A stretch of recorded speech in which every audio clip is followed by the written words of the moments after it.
Well, thank you, Brett.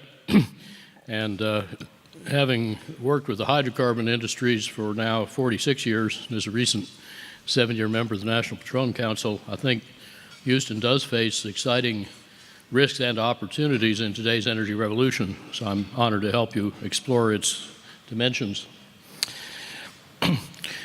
Ford's auto industry, Edison's electricity industry, and Rockefeller's oil industry changed the world. And if Ford and Edison took a very long nap on one of their car camping holidays together and woke up today and saw their businesses, they would recognize almost everything except the electronics. Yet their industries face vast disruptions. We've got 21st century technology and speed colliding head-on with 20th and even 19th century institutions, rules, and cultures. And now the first two of these three great industries, autos and electricity, are coming together to eat the third one, oil. As we might imagine, Ford mischievously muttering to Edison, let's see what happens when electricity displaces gasoline, and then those electric cars add flexibility and cheap distributed storage and make batteries cheap for all, helping the grid integrate variable solar and wind power so distributed renewables replace giant fossil-fueled power plants and, of course, their fuel supplies. Now, the energy saved worldwide since 1990, 2/3 of it by more efficient end-use technologies, now supports more energy services than oil does. It is the world's biggest energy source. In the United States, if our total primary energy use had kept growing in lockstep with GDP since 1975, we'd have used this much energy. Instead, we cut that use by more than half. Meanwhile, renewable output doubled, but with 30 times less cumulative impact than the savings. And yet the renewables got all the headlines because you can see them on the roof or the skyline, but energy is invisible and the energy you don't use is almost unimaginable. Around 1975, our government and industry all said that the energy needed to make $1 of GDP could never go down. A year later, I heretically suggested it could go down 72% in 50 years. So far, it's dropped 58% in 43 years. And yet, just the innovations already added by 2010 can save another threefold, twice what I originally thought, at 1/3 the real cost. And today that's looking conservative because optimizing buildings, vehicles, and factories as whole systems, not as piles of parts, can often make very big energy savings cost less than small or no savings, turning diminishing returns into increasing returns, just like for renewables. The evidence for that surprise is in a recent peer-reviewed paper. Just search for the phrase, how big is the energy efficiency resource, and start with a nifty 4-minute video abstract. Unlike oil or copper, most of the just discovered energy efficiency resources actually cost less than current production because these new several-fold larger savings don't come from adding more or fancier widgets. They come from using fewer and simpler widgets, but more artfully chosen, combined, timed, and sequenced. So while metal ore bodies and oil reservoirs are finite assemblages of atoms that do get depleted, energy efficiency resources are infinitely expandable assemblages of ideas, depleting only stupidity, a very abundant resource.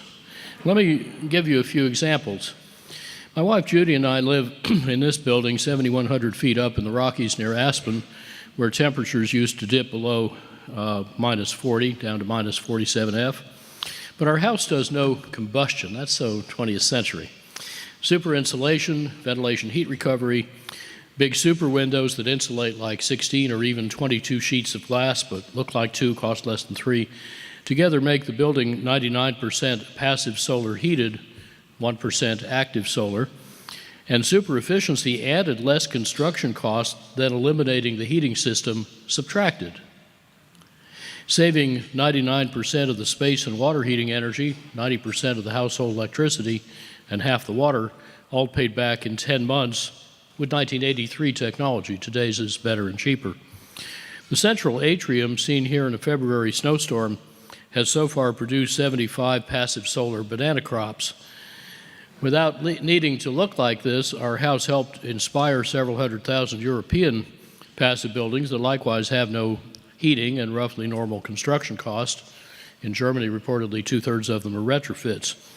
This approach works from Old Snowmass to Bangkok, a climate range that includes practically everyone on Earth. But wherever you live, integrative design gives many benefits from each expenditure. So the arch at the top of the upper middle photo has 12 functions, but it has only one cost. Such integrative design is how our Empire State Building retrofit saved 38% of its energy with a 3-year payback. But 3 years later, our cost-effective Denver retrofit saved 70%, making this half-century-old federal complex more efficient than what was then the best new U.S. office, which in turn is less than half as efficient as our own net positive, no mechanicals, passive office in the coldest North American climate zone. And now there's a Bavarian building using 3/5 less energy than ours.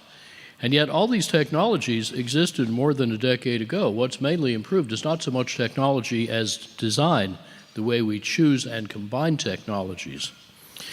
Likewise, in muggy India, Rohan Parikh's team built 16 million square feet of offices using 1/5 the energy of normal Indian offices with 10 or 20% lower construction cost, but better comfort and satisfaction. And the glare-free lighting throughout that big floor plate is delivered throughout by contract. If workers complain of glare and ask for blinds, the architect doesn't get paid. By the way, Rocky Mountain Institute's Global Cooling Prize will at least quintuple the efficiency of affordable room air conditioners, and it can cut global warming in 2100 by up to half a Celsius degree, equivalent to 75 gigatons of CO2.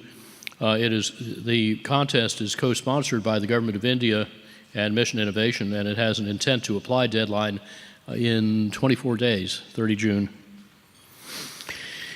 Now, big picture for the U.S., by 2050, at historically reasonable rates, buildings which use 3/4 of our electricity can become 3 or 4 times more efficient, saving $1.4 trillion net with a 33% internal rate of return. So the savings are worth 4 times their cost, and Houston has more than its share of that opportunity. Industry can also accelerate, doubling its energy productivity with a 21% IRR. In both sectors, better pipe and duct design, saving 80 or 90% of friction, could, if fully deployed, save about half the world's coal-fired electricity with extremely juicy returns. And yet this remains largely unnoticed and unpracticed because it's not a technology, it's a design method. And few people yet think of design as a scaling vector, a way to make things big fast. No magic is required. To wring out friction, we just use big pipes and small pumps, not small pipes and big pumps. And to eliminate elbows and their friction, we lay out the pipes first, then the equipment. We lay out the pipes as if they were drains. We bend minds, not pipes. So our colleague Peter Rumsey's retrofit of the Oakland Museum's condenser water cooling loop cut its pumping energy by 3/4 with a 2 or 3 month payback, and also eliminated 15 pumps that will never again waste energy and maintenance costs. Then he repiped the chilled water loop too, and added variable frequency drives, and that doubled the flow and saved 85% of the energy. What do such savings mean for the 3/5 of global electricity that's used in motors, half of it to run pumps and fans? Well, in a typical pumping system, from the fuel burned at the power plant to the end use, many successive losses compound, so only 1/10 of the energy in the power plant fuel comes out the pipe as flow. But now turn those compounding losses around backwards from right to left, and they become compounding savings, and every unit of flow or friction you save at the pipe saves 10 units of fuel cost, emissions, and global weirding back at the power plant. And as you go back upstream, the components get smaller and cheaper, so the capital cost goes down. Now we can also make the drive systems 80 or 90% smaller and at least twice as efficient by a whole system retrofit, using not just the usual 2 improvements, but 35. And if you start with the right 7, you get 28 more as free byproducts and end up saving several fold more energy at about 1/5 the unit cost. Again, integrative design of a whole system. How about cars, our biggest oil user? Well, most of the energy needed to move a car is caused by its weight. And each unit of energy saved at the wheel saves another 4 or 5 units you don't need to waste getting it to the wheel. So it leverages 5 or 6 units of fuel saved at the tank. Taking a pound out of an airplane saves about $1,000 worth of fuel in present value. So, of course, some planes are now half made of ultralight, ultra-strong carbon fiber composites. But automaking would need 1,000 times higher volume and lower cost than aerospace. And that gap seemed unbridgeable till the early 90s when I met a young engineer at the Lockheed Martin Skunk Works, Dave Taggart. He had just led the clean sheet design of a 95% carbon advanced tactical fighter airframe that was 1/3 lighter but 2/3 cheaper than the 72% metal base design. And that was too radical, so Dave left, and 1 bounce later, I hired him to lead 19 years ago the complete virtual design with 2 Tier 1 engineering firms of something I'd invented 9 years earlier called a hypercar in the form of this 4 to 6 times more efficient carbon fiber hybrid SUV. 7 years later, our shared design methods helped Toyota create a 70% lighter concept plug-in hybrid. 6 years after that, Volkswagen made a couple of 235 mile a gallon 2-seat carbon fiber hybrids, and BMW launched mid-volume production of this carbon fiber electric 4-seater, more on that in a minute. Carbon fiber hypercars made at normal cost by our simplified methods could save a lot more oil than Saudi Arabia lifts, and our manufacturing technology now in the supply chain can make a complex 2x2 meter carbon fiber part in 1 minute. Actually, I brought along my carbon cap, except that I don't have, let's see what I can hit it with. This is a test piece for military ballistic helmets that we made in 1 minute 12 years ago. Kind of rings like a bell. So think of that as a Nega Saudi at under $10 a barrel. We can pass it around. Good catch, Pat. We can pass it around as long as I get it back. Don't worry about dropping it. It's tougher than titanium. Now, let's take a closer look at that electric carbon fiber BMW i3 that I drive. It reportedly made money from the very first unit off the assembly line as its radically simplified design validated benefits we'd been claiming in the 90s. The auto industry has a wizard of costing named Sandy Munro, normally rather understated guy, and he called this car the most significant vehicle since the Model T and the most advanced vehicle on the planet. Let's look at what has come out lately in the trade press. The carbon fiber is paid for by the batteries that its lightness saves, just like the super insulation and such in our house is paid for by the heating system it eliminates.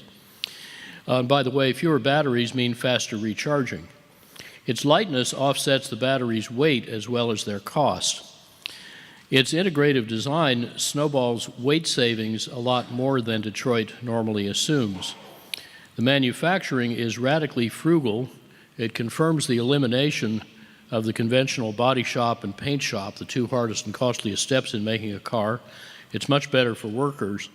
And overlooked synergies between ultralight materials and electric traction quadruple its efficiency to 124 miles per gallon equivalent without compromise and with many driver advantages. What about heavy vehicles? Well, a long time ago, we helped Walmart's truck fleet save half its fuel per case in a decade, and that included smarter logistics. But better technology alone can profitably make our 18-wheelers at least 3 times more efficient and airplanes 3 to 5-fold more efficient, as in the designs on the lower row done a decade or more ago by Boeing, NASA, and MIT. I just keynoted a couple of industry conferences on aviation, and it's now looking like 3 to 5x is a conservative estimate of what efficiency can do, so we're hatching a plot to make it a quick leapfrog instead of take a century to get there, 20% per generation. So even without most of today's revolution in shared, connected, and electric mobility, The U.S. can greatly enhance total mobility, as you see in the subtitle, while phasing out oil with an internal rate of return over 17%. We can first get efficient by technologies that are included or overlooked in the official 2010 forecast, and then use vehicles more productively, and then switch fuels. But as you see, there's not much fuel left to switch. Super efficient autos can use any mixture, we don't need to know now, of hydrogen fuel cells, electricity, and advanced biofuels. Trucks could even burn natural gas. Trucks and airplanes can realistically use advanced biofuels or hydrogen. No vehicles, though, will need oil. And any biofuels needed could be made 2/3 from waste without displacing cropland and without harming climate or soil. And so far, this 2010-2011 graph closely matches the actual oil plus biofuel total. So these efficiency technologies could make the oil and gas reserves that are unsellable for competitive reasons even bigger than the reserves that are unburnable for climate reasons. Therefore, oil owners are more at risk from market competition than from climate regulation. The cost of getting U.S. autos completely off oil has already fallen from $18 per saved barrel 7 years ago to under $10 today, heading below zero in the next 6 years. So oil is becoming uncompetitive even at low prices before it becomes unavailable even at high prices. With electricity, as with fuels, both technology and design are moving efficiency into fast forward. For example, prior lighting improvements are being swept away as LEDs in each decade get 30 times more efficient, 20 times brighter, and 10 times cheaper. And soon they'll save 1/8 of the world's electricity. What else changes this fast? The rest of the energy transformation, modern renewables. LEDs backwards are photovoltaics, PVs. Instead of turning electricity into light, they turn light into electricity. They are now less capital intensive than Arctic oil, and their prices have done this meteorite strike that's brought solar and in aqua wind power costs below the dashed lines, the cost of fossil fuels fed into U.S. power plants. So a lot of old coal and gas and nuclear plants have become uneconomic just to run. But the electricity transformation is a lot bigger than that. We're shifting from molecules and atoms to bits and packets, from hardware to software, from hierarchies to networks. And electricity is changing from centralized, supply-focused, fossil and uranium-fueled and brittle to distributed, customer-focused, renewable, and resilient. And perhaps its deepest change is in how the information age informs, enables, and organizes customers to take power into their own hands. It's generally wise to sell customers what they want before someone else does, and customers are figuring out that they can buy a lot fewer electrons, use them more productively and more timely, produce their own, and even trade them with each other. For example, Dutch customers can buy renewable electricity directly from other customers on this peer-to-peer website of Van der Bron, literally from the source. I know a utility executive who decided to buy his electricity from the guy in the upper left photo because the price was right and it's a really cute piglet. And then he got a long handwritten Christmas card from his electricity supplier. What big utility can dream of such customer intimacy? Indeed, there are now powerful disruptors converging on the electricity industry from at least 8 directions. And these 8 Pac-Men of the apocalypse don't just add, they exponentiate.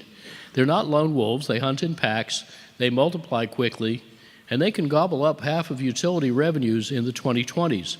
Together, they're quickly creating an alien competitive landscape, faster than most cultures can cope or even comprehend. And meanwhile, there's more Pac-Men coming over the hill: breakthrough batteries, blockchain, eliminating reactive power, resilient grid architectures, low-voltage DC buildings, distribution scale generation, and more. Now, globally, renewables, the green curve, are taking over the world market. For electricity, modern renewables in blue, that excludes big hydro, pulled ahead of global nuclear, magenta, in output in 2016. And in installed capacity, modern renewables quietly passed 1 trillion watts in 2017. That first trillion watts took about 15 years. The next terawatt is set to take about 4 years, with most of it made and nearly half of it bought by China. In 2013, China added more PV capacity than the U.S. had added in total since developing the technology 59 years earlier. In 2016, China doubled the pace to 3 football fields per hour. Last year, China added more PVs in the month of June than the U.S. added all year, and they outpaced us fourfold on the year. We have some catching up to do. And if the past couple of decades global growth continued, hypothetically, but not completely implausibly, solar power could supply 1/5 of the world's total primary energy in another 8 years. And that's thanks to a crucial positive feedback that when renewables get cheaper, we buy more, so they get cheaper, so we buy more. And such increasing returns make most forecasting models blow up and keep outrunning the forecasters. These are the forecast fans from the International Energy Agency. They've been raised 6-fold for wind power and 23-fold for PVs in 15 years, and yet they're always short of reality. Solar capacity is now over 50 times IEA's 2002 forecast, and it's adding more capacity each year than all fossil fuel generators combined. In 2017, modern renewables were 64% of the world's total net additions of generating capacity, and that's thanks largely to their powerful business case. U.S. wholesale electricity prices now widely exceed the average long-term fixed prices of both wind and solar power. And it's true that U.S. renewables get temporary subsidies, although they're less than the permanent subsidies to non-renewables. And yet, if we look in unsubsidized global markets, we see in the diamonds here that renewables at or below $30 a megawatt hour are winning, and their costs keep falling through $20 toward 10. 6 quarters ago, Mexico's unsubsidized low bids were $19 for PVs, $17 for wind power. Developing nations already dominate these global investments, and by next year, renewables will beat fossil fuels in every major region on Earth. By the way, in case you think solar and wind need storage, median Colorado bids for 30 renewable gigawatts 6 quarters ago were the hollow squares without storage and the filled squares including storage. In the year just ended, global benchmark prices also fell 35% for lithium-ion battery storage on top of a 37% fall the previous year. Now, modern renewables also scale up in a completely different way. Traditionally, we built these giant cathedral-like thermal power plants, each costing billions, taking many years to license and build. But now each year with similar capital, you can build a factory that produces each year thereafter enough solar cells to generate each year thereafter as much electricity as your cathedral will ultimately make. So solar output worldwide is scaling faster than cell phones. And yet we are still told that only coal, gas, and nuclear stations, often called baseload stations, a completely obsolete term, can keep the lights on because they're 24/7, while wind power and PVs are variable and thus supposedly unreliable. Well, variable does not mean unpredictable.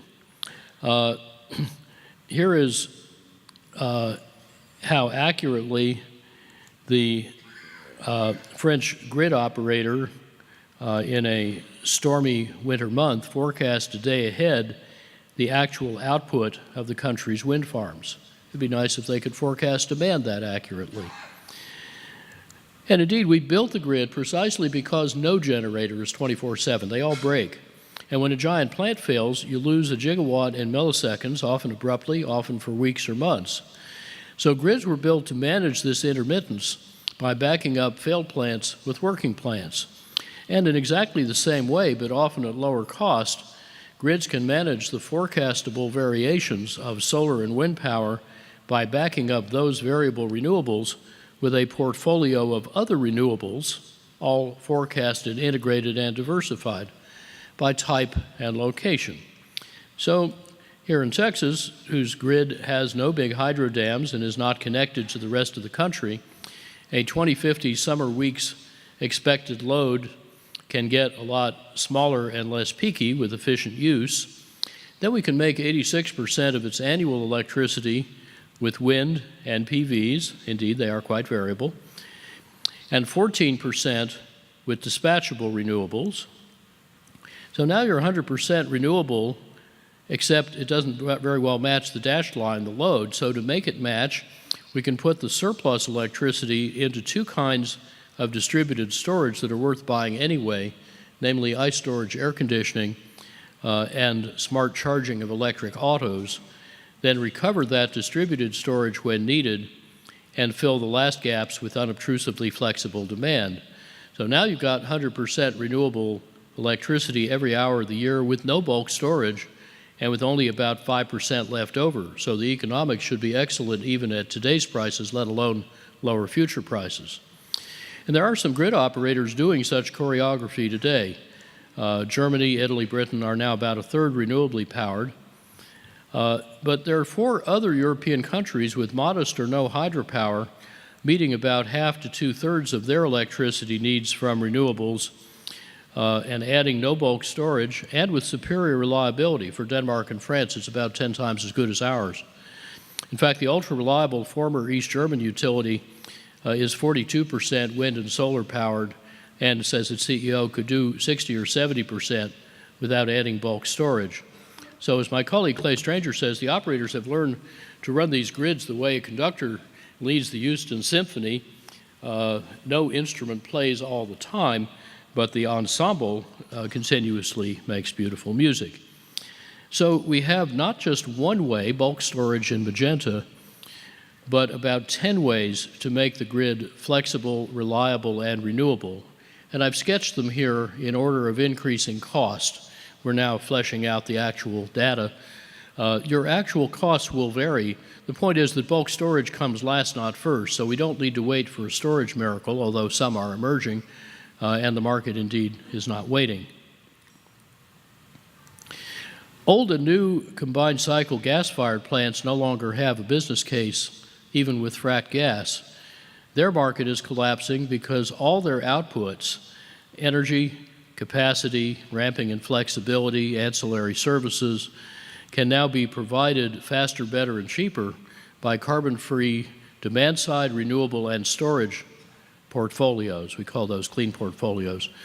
And in the U.S. alone, this could strand over $100 billion worth of new gas plants now planned and $500 billion of gas supply to fuel them. Indeed, every gas market is under such competitive threat now that long-run global gas demand could drop about in sync with oil demand. I want to flesh out one of the 10 boxes in the supply curve of grid flexibility resources, systematic demand response, because it can eliminate the supposedly problematic duck curve. Here in Texas, Michael Weber tells me it's called the dead armadillo curve, of steeply ramping net load in late afternoon and evening as photovoltaic output declines. And we've simulated for your ERCOT power pool how it goes away if we combine electric vehicles, home plug loads, residential and commercial domestic hot water, plus heating and cooling controls. And together, these can conveniently cut in half the summer daily load range, save 1/4 of non-renewable capacity, make renewable energy 1/3 more valuable, and pay back in about 5 months. In other words, the resource is about 3 times bigger than had been thought before people really dug into it. And then there's the swarm of over 200 battery electric autos hitting the market by next year, which can valuably swap electricity and ancillary services with the grid intelligently, instantly, in immense quantities. Probably the tipping point for the global car business was Volkswagen's shared electric platform that starts production this year, and they figure by 2025 it'll sell more than 1 million vehicles a year in 50 models and then in 100. So last year, China sold more electric vehicles than the world sold the year before. Next year, the world will have that huge diversity of models you just saw. And all this is because of, and it causes, plummeting battery prices. So now India, Germany, several large automakers have such ambitious electric vehicle targets that if the grid did need cheap batteries, they'd arrive a decade or two cheaper than expected. Automotive lithium packs last year cost less than many recent predictions for a decade from now. By about 2024, EVs will cost no more to buy than today's gasoline autos. Abundant cheap batteries that come with that imply distributed solar everywhere, gas industry distress, the end of thermal power plants, vast distributed storage and demand flexibility, and perhaps much of the grids becoming a stranded asset like phone company copper. This whole prospect gives utility executives nightmares and venture capitalists sweet dreams.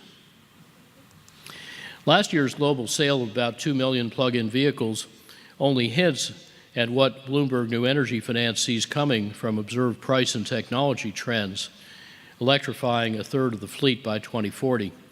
And yet even these forecasts do not fully reflect 5 accelerants now in play: ultralighting, which can save up to 2/3 of the batteries, aggressive EV policies in many key national markets, including China, India, Germany, fee-baits akin to the policies that made half of Norway's new cars plug-ins. That's over 20 times the U.S. share. Policy does matter.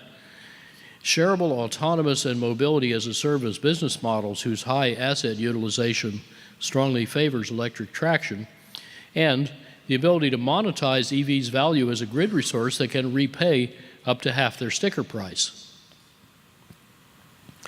Meanwhile, efficient and electric autos are morphing from pigs, that is, personal internal combustion gasoline steel-dominated vehicles, to SEALs, shareable electric autonomous lightweight service vehicles. And those 2 changes in technology and 3 in business model are all simultaneous, mutually reinforcing, and vigorously in play, radically sped by China and India as the U.S. nears peak personal car ownership in the next 5 years. So there's a perfect storm brewing for the oil, steel, car, and electricity industries. There are other revolutions going on as well. Some of my colleagues have just done their 3rd halving of photovoltaic system costs by whole system redesign.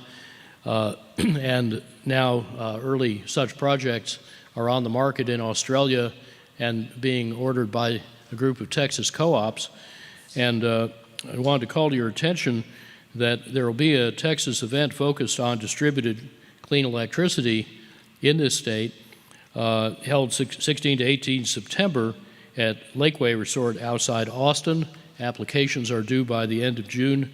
And where's Elizabeth Lippincott? Right here in the pink sweater. We'll be happy to tell you more about that. Now, assembling all these, by the way, the cheap photovoltaic trick can now, we believe, give you about 2 or 2.5 cents a kilowatt hour straight into the distribution system of a local utility without requiring transmission. And it's at a 1/10 to 1 megawatt scale, so that's why the co-ops are interested. It's perfect for their needs, and you got a lot of them. Now, assembling all the opportunities I've summarized and a few more, except the more recent pigs to seal shift, which hadn't happened yet when we wrote this in 2010, our business book, Reinventing Fire, rigorously showed how to triple U.S. efficiency and quintuple renewables by 2050. So by 2050, the U.S. would need no oil, no coal, no nuclear energy, at least 1/3 less natural gas, to save $5 trillion net present value, grow the economy 2.6-fold, strengthen national security, and cut fossil carbon emissions 82 to 86%. And yet we found this would need no new inventions and no acts of Congress. But with smart city, think Houston, and state policies could be led by business for profit. And indeed, the first 8 years of this 40-year journey are nicely on track, green actual versus blue proposed, I think largely because the private sector smells the $5 trillion on the table. That's exactly what should be happening. These best buys also happen to be the most effective solutions to the big global problems that hazard every country's security and prosperity. And if you like any of Reinventing Fire's outcomes, any one or more will do, you could support this transition without needing to like every outcome and without having to agree about which outcome is most important. So focusing on outcomes, not motives, can turn gridlock and conflict into a unifying solution to our common energy challenge. Now, stimulated by those U.S. findings, at the G20 3 years ago, the Energy Research Institute of China's National Development and Reform Commission published its roadmap for China's energy revolution, aided by Lawrence Berkeley National Lab, Energy Foundation China, and Rocky Mountain Institute. And it details how China can save over $3 trillion net present value, use today's energy 7 times more productively, emit 42% less carbon, burn 80% less coal, and get 13 times more GDP from each ton of fossil carbon. Remember, this is not foreigners telling China what to do. These are the conclusions of their government's best energy shop, and their roadmap strongly informed the 13th five-year plan, whose energy authors were our studies steering committee. Now, if you extrapolate those on-track U.S., adopted Chinese, and similar European findings to the other half of the world, then you could achieve the Paris Agreement's global 2-degree goal about $18 trillion cheaper net present value than business as usual. And then reinvesting some of that in natural systems carbon removal could then reach the aspirational 1.5-degree trajectory, still with trillions of dollars left over. And I think making climate protection not costly but profitable should simplify the politics. And of course, there are huge benefits for the global sustainable development goals. Now, while we stop CO2 emissions, we also have to turn down the global thermostat even faster, by quickly abating the so-called super polluter emissions of halocarbons, ozone, soot, and especially methane.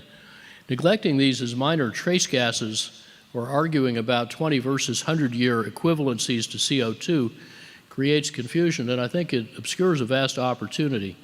You see, CO2 stays in the air for a long time, so we have to reduce its cumulative emissions. It's a matter of stock.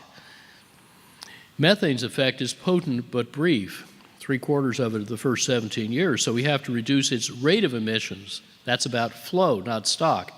So they're not comparable. These two metrics are not equivalent. If you were atherosclerotic, you might want to look at diet and exercise and so on to reduce your long-run risk of heart attack and stroke. If you also happen to be bleeding from a cut artery, do not waste time computing the equivalence factor between rate of blood loss and rate of plaque formation. Stop the bleeding so you will survive long enough to deal with your chronic condition. And methane emissions are like arterial bleeding. They're a top priority in planetary first aid. But their potential leverage is prompt and immense because a small reduction in methane emissions, less than 25 megatons a year, could rebalance the entire global methane cycle. The oil and gas industries could profitably abate that much methane, says the International Energy Agency, and I'll show you their supply curve here, by abating their own flares and engineered vents that are concentrated in a few thousand places in fewer than 10 nations. So we have some collaborative projects that have been demonstrating that profitability in some foreign sites. And of course, many responsible oil and gas firms are now gradually reducing their own emissions. Notice they've long done this to near perfection for sour gas, whose highly toxic hydrogen sulfide would otherwise kill people.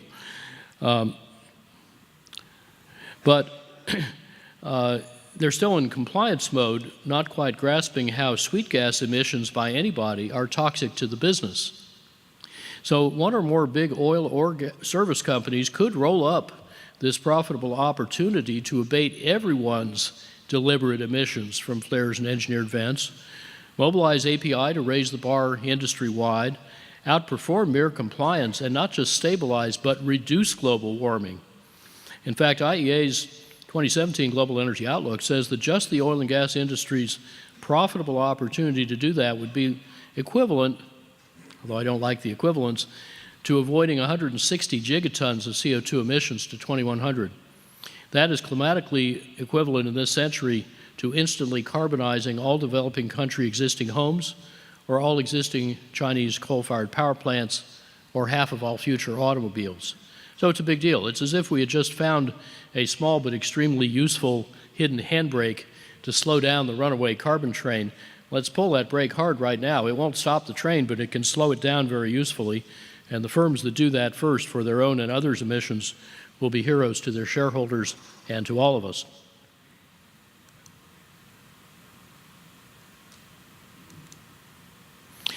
Now, incumbent energy suppliers naturally look at all this and feel nervous. And they are focusing, as you would expect, on the need for price to exceed cost. But remember, there's another part of the business condition. Value has to exceed price. Because if competitors offer a superior value proposition and run off with your revenues, it doesn't matter if you can profitably sell what your ex-customers are no longer buying. Markets can then flip with breathtaking speed, as Tony Seba's archival photos show. On Fifth Avenue in Manhattan, in 1900, you have to look hard for the first car. Anybody see it? 13 years later, you have to look even harder to find the last horse. The non-farm horse market had already peaked in 1910, when there were only 3% as many cars as horses. But the horse and buggy folks thought they'd have many decades to adapt their industry. They didn't reckon that Henry Ford would make the Model T 62% cheaper in 13 years, or that GM and DuPont would invent this financial innovation called car loans, which did 3/4 of the finance for raising car-owning households from 8 to about 60% in a decade.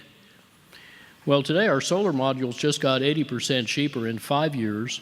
3/4 of our rooftop solar is innovatively financed, and Ford's and Edison's industries are merging to eat Rockefeller's industry.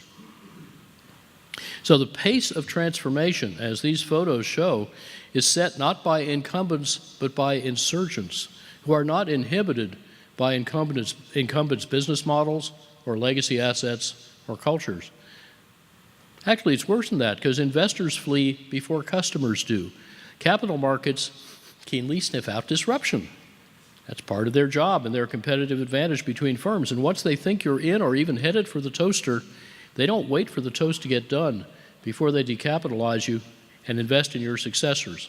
Already $8 trillion have prudently fled the fossil fuel industries.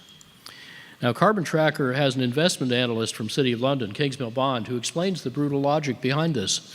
He says any fast-growing challenger will rapidly take all the growth in a slow-growing market.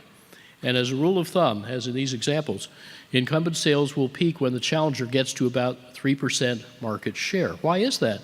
It's because most investors seek growth, not mere size.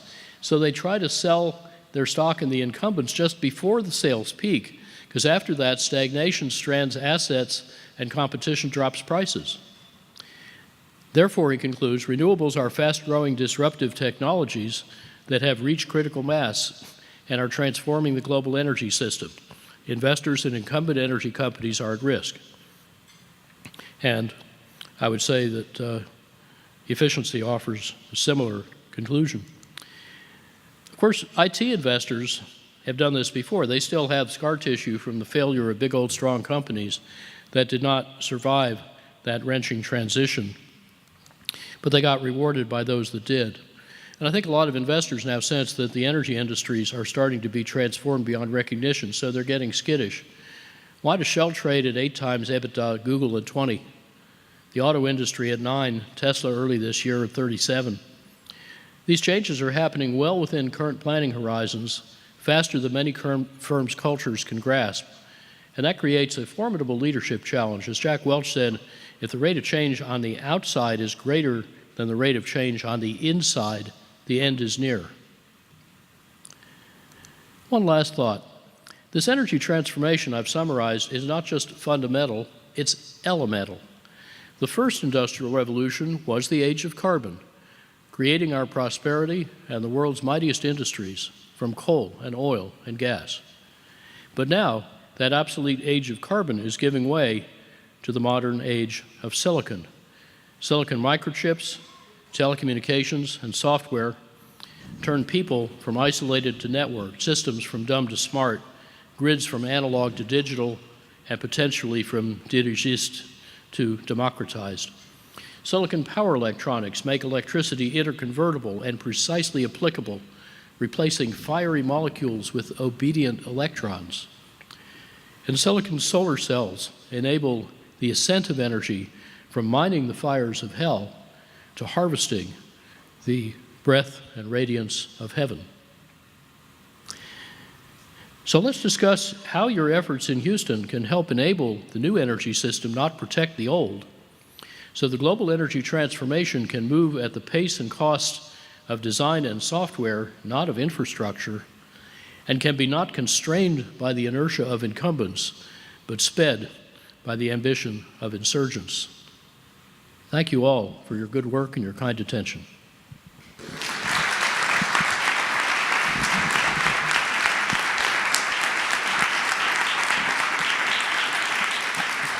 I think Amory wants to take some questions, so who'd like to start the discussion? I'm sure I said nothing controversial, but that's... Don't be bashful. Yeah. I see one there. Sir. Go ahead. Very inspiring talk.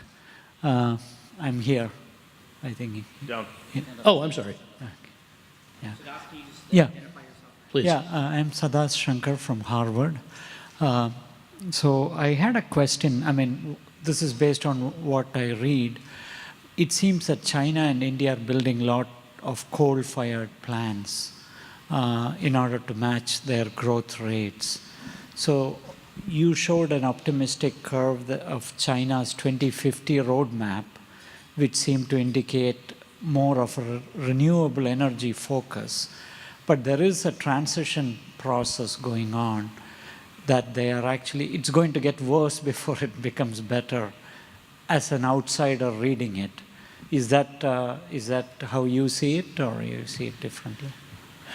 There's certainly a transition process going on, and in such big, complex societies, it's always a bit messy. In India, to start there, about 65% of the existing coal plants are losing money. And therefore, it's about impossible to finance a new one, and the investments all swung over in recent months to renewables, which clearly have a superior business case. And that's partly thanks to some brilliant work by Energy Minister at the time, Piyush Goyal, and by EESL in running competitive bids designed in a clever way that really worked. China is more complicated. I have a saying, Tian Gao Huangdi, heaven is high and the emperor is far away. So Beijing's writ does not always run. Officially, in national policy, the coal era is on the margin, phasing out. There is some evidence recently from satellite imagery that certain governors and mayors have built unauthorized plants to protect coal jobs in their particular regions. Beijing is likely to come down really hard on the people that did that because the 5-year plan is taken seriously, and people rise or fall according to their obedience to it. There is still a lot of old and exaggerated accounting in the Western press about what's actually being built in China. Often it counts additions without counting subtractions, and a great many old inefficient coal plants have been and continue to be retired. But it's clear that the balance has shifted in national policy strongly against coal. Remember that what I described strongly influenced the 13th 5-year plan, and it's all laid out in there. And also, by the way, shifting strongly against nuclear additions now that the economics are clear, and they're not good. China sells us and itself renewables at kind of the price of sneakers, and that's really hard to compete with. The big development that our couple of dozen people in Beijing are helping State Grid and Southern Grid with and the ministries is how to do economic dispatch in China rather than administrative allocation of operating hours. And that will have a major effect on their carbon emissions with no new investment. And we have reasonable hope that that will happen pretty soon. The institutional groundwork has been laid. It turns out that State Grid thought that economic dispatch was based on long-run, not short-run marginal cost. Once this was explained, it made a lot more sense to them. And some good steps are being taken in policy and operating procedure to make that happen. And already, as you may know, China trades carbon in an area larger than Europe and soon in the whole country. So that will help too.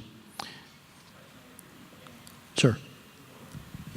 Is it on? Oh, thank you very much. Terrific. I'm sort of going to ask the obvious question, which is, I listen to what you're saying, and I listen to what our president is saying, and I cannot reconcile these two at all. So while you're hanging out over there in China convincing them about their plan, what are we doing here to get our country's policies aligned with the future that you're referring to? I think that leadership is mostly at a state level, and you should be real proud to be Texans because of the great work under Pat in the commission and getting the policy right and making a really transparent market, the extraordinary work in deploying wind power, solar catching up now. Now, if we could only get comparably effective leadership on the demand side, you have enormous untapped demand side resources. Melanie hinted at that in referring to the quality of mechanical engineering in Texas buildings. And there are a lot of great deep retrofits to be done here. Somebody's going to make a lot of money on it, and I hope some of them are in this room. That was a little bit of a dodge on that question, I think.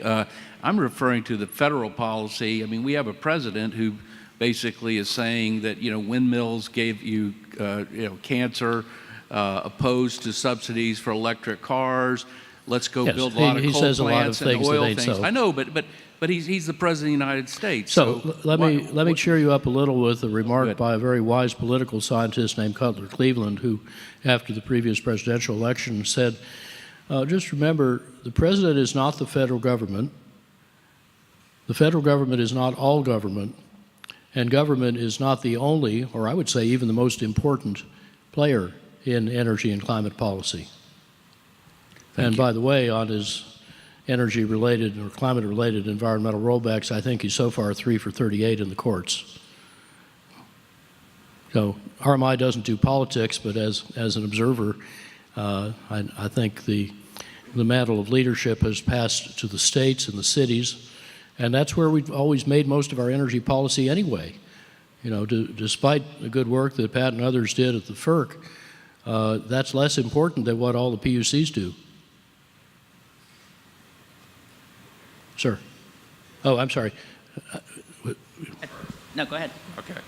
I have one question about some of the charts that you had up and kind of the way that some of the information that you have is presented. So, for instance, in one case, you use Germany as an example of kind of a good generator of solar particularly, but a lot of renewables.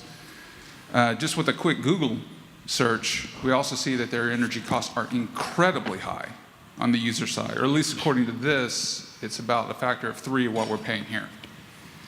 So I understand that it's critically important for us to start moving in that direction, but my concern is that some of the aspirations which are a part of this discussion haven't necessarily materialized, at least not, on the ground. Can you give us a better idea as to what perhaps is going on in Germany? Is there a transition there? What is leading this disparity, this delta?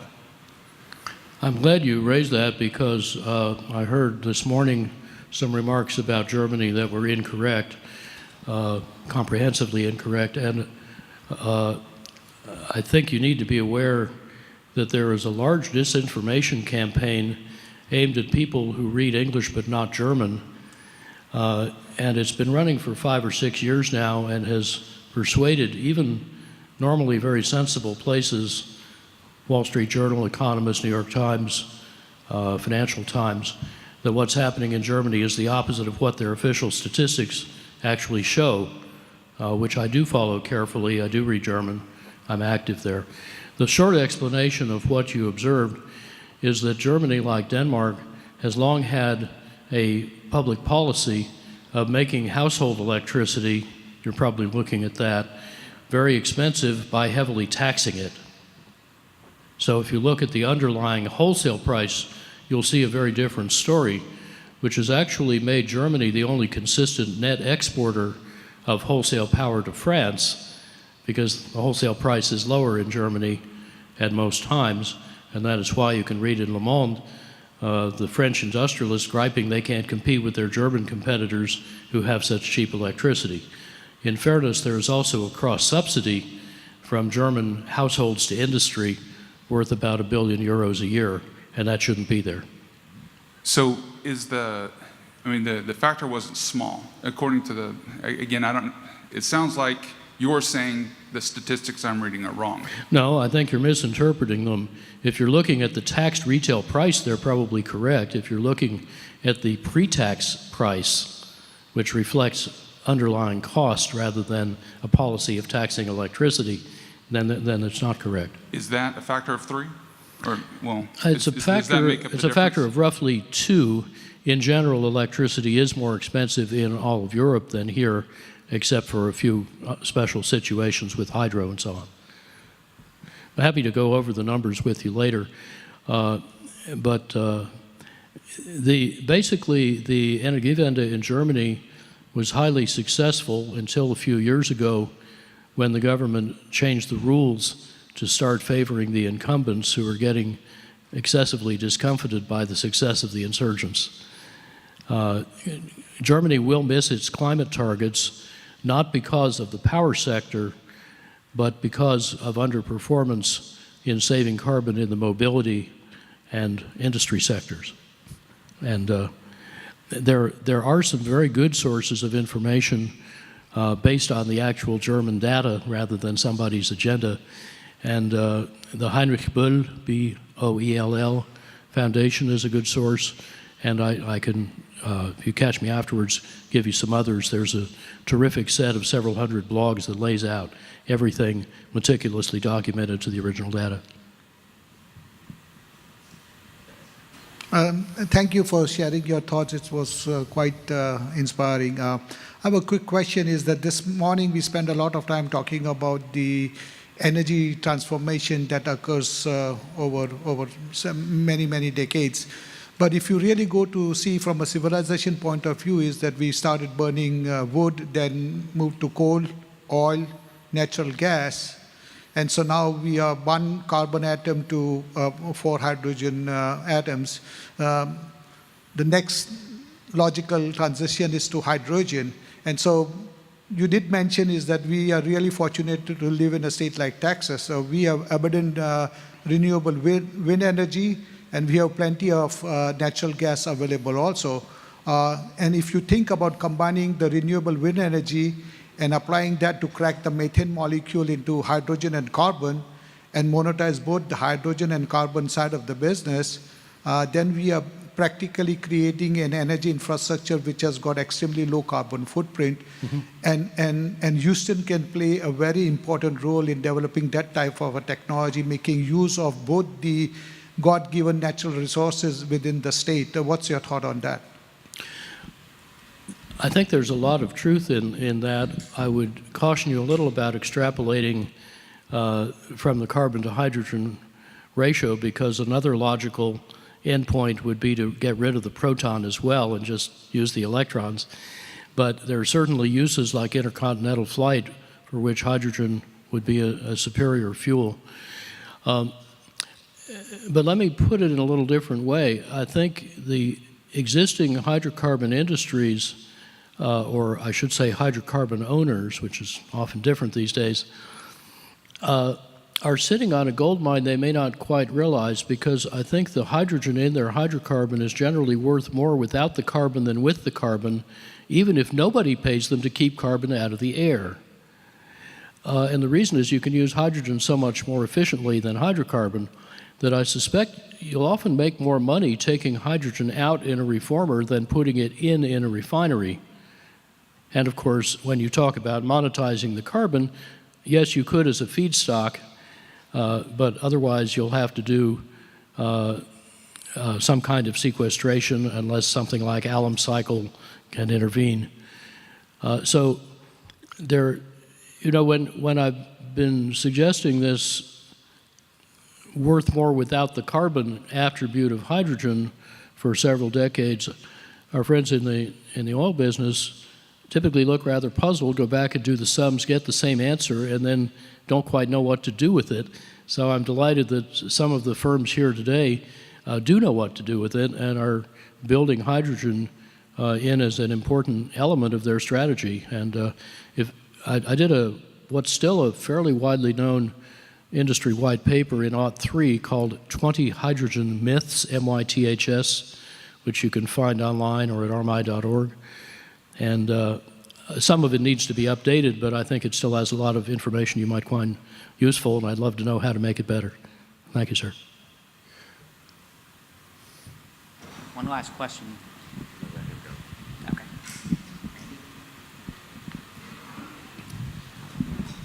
Thanks. Randy Bell from the Atlantic Council. How do you propose decarbonizing the industrial sector in this scenario? There's been a lot of good work lately, for example, by Energy Transitions Commission on how to first save about 2/5 with circular economy in the main energy-intensive materials, and then use the process heat more efficiently, often at lower temperatures, often with different products or new processes, and supply it renewably. So far, so good. I think there are also about 8 line items that come before that that my team is actually looking into over the next 2 quarters. And those involve more creative ways to save the materials in the first place. Some of those involve business model change. For example, I asked the chairman of a very large cement company a few years ago, you're selling tons of cement in a world that is using fewer tons more productively. Have you considered instead leasing the structural service that the use of your tons provides the customers, and then you can reward your civil and structural engineers for getting better performance out of fewer tons? He said, good idea, I have 200 people working on that. Now I need to get back to him and see what happened. But there are also very important technical innovations, and they range from microreactors in chemicals to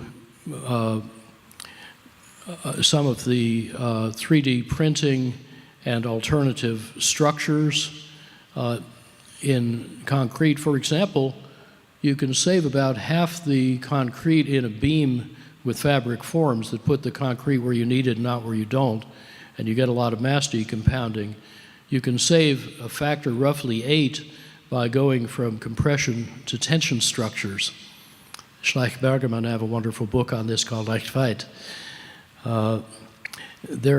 There's a long list of stuff like that, and perhaps for the first time we aim to systematically assemble that, put some numbers on it, and I think we will find that a good deal less of the energy-intensive materials is needed than had been thought.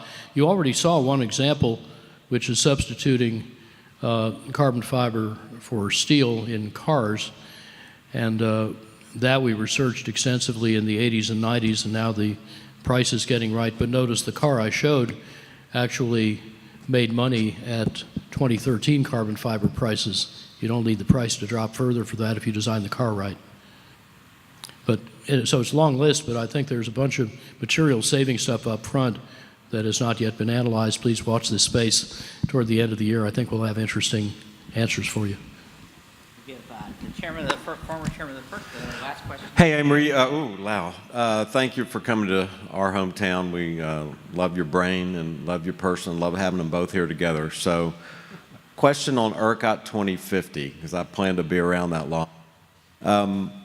Conundrum for me has always been, how do you get in a low price environment demand response? You had that great curve of the 7 days of 2050 dropping down significantly. How do you, in a market environment that we treasure here, how do you embrace that or build on that market environment, but drive something that is hard to do when the economics are already so favorable to a consumer to continue to consume power at a relatively high rate?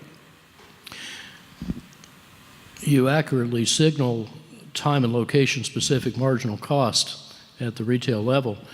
Now, I don't remember what we concluded was the levelized cost of the average resource or the shape of the supply curve for those 8 categories of demand response. Some of them, like the smart car hookup, has strongly negative costs because it has so many benefits anyway. That's why the grid will recompense you with payments that add up to about half your sticker price over the life of the car. And that's already happening in parts of Europe and a few experiments here. What I do recall is the 5-month payback on the entire portfolio we showed, and that's at the ERCOT average retail prices of, I think, 2 or 3 years ago. So let me go back and get you that information, but the economics looked really good. And again, part of it is because the value of the existing renewables increases greatly by on the order of a third to a half. And that puts a lot more money in the pockets of existing owners and new developers on the renewable side. And if necessary, regulators may find a way to have them compensate each other for the benefits they create for each other. I don't know whether you do that just through direct commodity price or not. There is a bigger issue that I think ERCOT 2050 needs to think hard about, and with the kind of leadership that we have in ERCOT, maybe you're the ones to pioneer it. The whole revenue model of the energy supply industries is seriously upside down. Look back to what Thomas Edison's business model was. Starting in 1880, when he had electric lights a year old, he went into the electricity business, except he didn't sell electricity. He sold a lighting service. He would charge you a penny to run a lamp for an hour. Why? Because as an inventor, he knew people would invent much more efficient light bulbs. And when they did, if he was selling a lighting service, his cost of producing the service would go down, his profits would go up. In 1892, however, Edison was overruled because motors were becoming popular, meters were becoming available, and they said, oh, phooey, let's just sell the electrons and let our customers figure out what to do with them. The effect of that is that the more efficiently a customer uses those electrons, the less revenue, not the less cost, goes to the utility. In other words, the utility is selling a commodity which you've magnificently structured with transparent prices, when what the customer wants is not electrons, it's a service or an infrastructure. Let's say it's hot showers and cold beer. And it doesn't make any sense to keep evolving toward more efficient use of electricity in a way that keeps cutting the provider's revenues when they could instead be participating in the service end of the business, so they have aligned incentives and both they and the customers make money by doing more and better with less for longer. That's a very powerful alignment. It's like the chauffage business in metropolitan France, where instead of selling you heating oil, they provide a heating service, and how they do it is their business. The same is true in the hydrocarbon industries. They sell molecules rather than the services you want from them, like mobility and comfort. And the more efficient your vehicles and other end-use devices get, the less money they make. This is one of many discouraging fundamentals in the oil business that make it a great industry and a bad business, kind of like the airlines. But on both the hydrocarbon and the electricity side, the two big stories in the energy transformation, we're going to have to do something pretty dramatic to fix that upside-down revenue model and align interests between providers and customers. Well, thank you, Amory, for quite a provocative set of ideas. We are running a little bit late, so we're going to try to start at 10 till. So take a 10-minute break, and we'll be back and talk a little bit more about innovation with a great panel this afternoon. Thanks.